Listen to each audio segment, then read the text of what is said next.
I've had parties, and they show up at the party. I ask them, you have to leave. They'll leave, then they come back. And I mean, it's been going on and on and on. In the past, there's been situations at the house. One time, the alarm was going off. I go over, and they're all just sitting around like nothing's going on. So I get the alarm cut off for them. Sometimes they forget to turn the cars off. The car's running for hours in the night with the music blasting.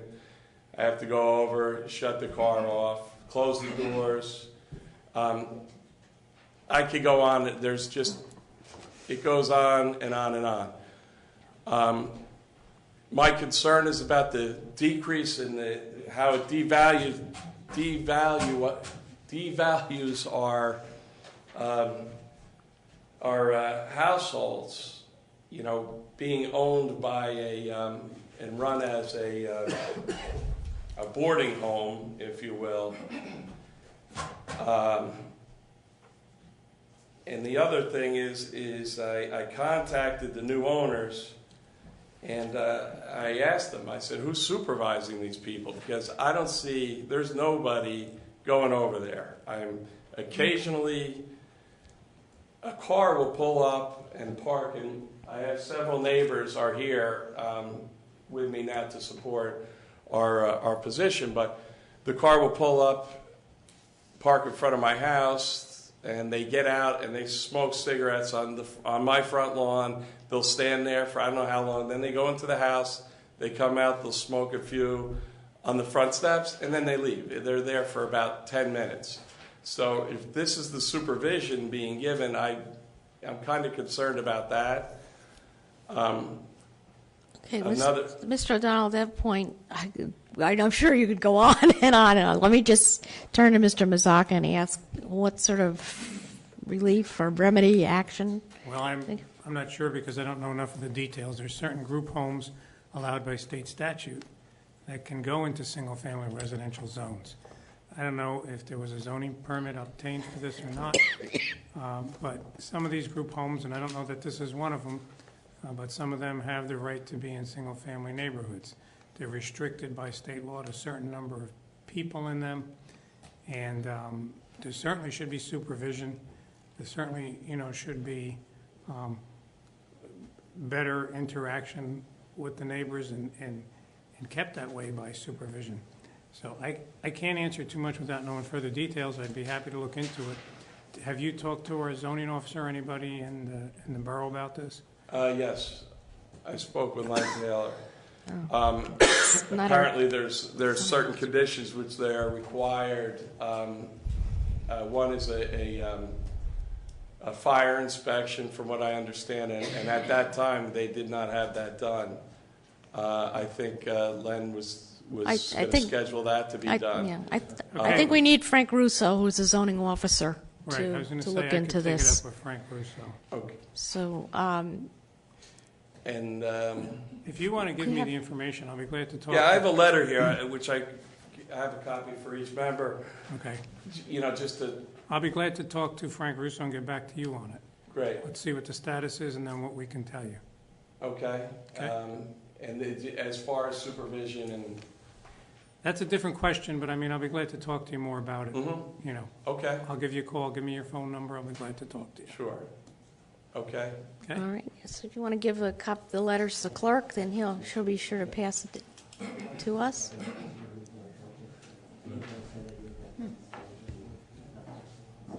Yes. Yes. Yes. I'd just like to point out that several of the neighbors from Britain, Lewis Drive, are here in support. We've discussed this, and everybody's upset that we were not notified of this change in use of the property. And that's it.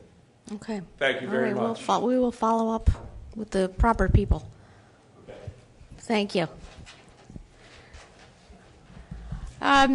This evening, I open the invitation for discussion on any item that's on the work agenda, as well as anything that is on the listed for discussion on the as resolutions. If anyone would like to have an opportunity to speak on any of these items, if they'd like to come forward, ask questions, make any comments, you may come forward and print your name and address and state it in an audible tone with the microphone. Is there anyone wishing to be heard anything at this moment? Seeing none, we'll move on to the first item is Water Department service fees. Last time the fees were adjusted for these services was in excess of 20 years ago. This is primarily, will not affect residential property homeowners in the audience. This is primarily for commercial developers who would be installing new services in their subdivisions or tapping mains or replacing curb boxes. And what we're proposing is to just bring our fees in line with the surrounding communities and to reflect that they haven't been adjusted in 20 years. Does anyone have any questions for Mr. Cody? Okay, seeing none, this will be listed for introduction. The Green Acres Grant Agreement. I could talk briefly. Okay. That is what Councilwoman Bailey Right. reported out. We were previously awarded in 2009 in April a $500,000 grant, which was subject to an appropriation of those funds by the legislature. After the voters of New Jersey approved the bond referendum in November, we recently received a letter from the state saying that the grant award that they had made had now been officially funded, and by authorizing this action, we're amending our prior grant agreement with the state Green Acres program that previously had awarded us $1.1 million to increase that amount from $1.1 million to $1.6 million, and obviously we want to accept that money. I also want to commend Mr. Cody and Mr. Califoot for pursuing the monies that were due us on previous projects that go into this pool, and they've really been tenacious. It just proves that the squeaky wheel does get the oil, so thank you very much. Does anyone have any questions? I think Ms. Bailey summed it up pretty well. Seeing none, this will be listed on the consent agenda. The Madison Recreation Center. Kind of put a report together because everyone sort of wants to know what's going on here. It seems to be a lot of questions and misinformation swirling around the internet. I've listed on the work agenda an update for the 49 acres. Due to the flurry of emails of misinformation swirling about, I thought it best to offer a chronology and dispel the rumor mill. Where we have been. T&M Associates were hired as the design team with the best qualifications, financial wherewithal, demonstrated projects, and most important, a terrific track record in community outreach.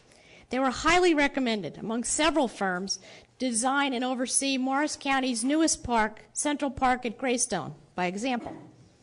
The next step in the process would have been to convene a body of stakeholders, sports representatives, Board of Ed members, Cheshire Home residents, teens, parents, seniors, neighbors, gardeners, foresters, dog walkers, etc. People often spoke up at council meetings and asked to be part of the process that they had experienced they wanted to share. Instead, a small group was created with overlap from the Open Space, Recreation, and Historic Preservation Fund and the Recreation Committee, with recommendations from me largely ignored.